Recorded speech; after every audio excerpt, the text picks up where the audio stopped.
денеска доби свата шанса и имаше одлична партија. Сепак Вардар за еден гол не е повеќе во финалето. Како го вида надпреваров? Не знам што да кажам. Као што кажем мало пре, игравме непрепознатлива игра во нападот, што и противник не овозможи да играмо како ми знаемо.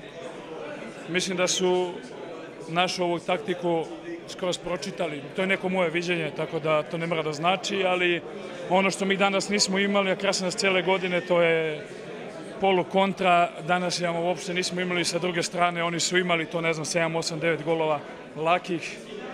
Тако да е то можда пресудило утакмицу и тоа е то. Дава многу брзи голови. Колку се спремавте за таквата игра на Монпелје? Види, kad bi ti rekao da nismo slagali, znači Raul je sve pripremi, mislim ono što ja mogu da vidim iz golmanskog ugla.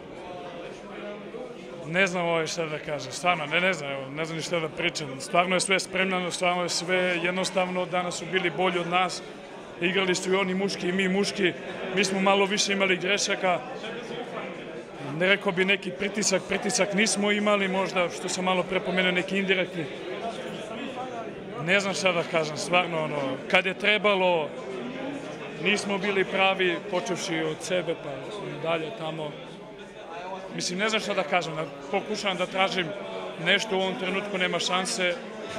Glava gore, sutra je Pariz, igramo za treće mesto, ipak bi trebalo da odemo kao pobednici.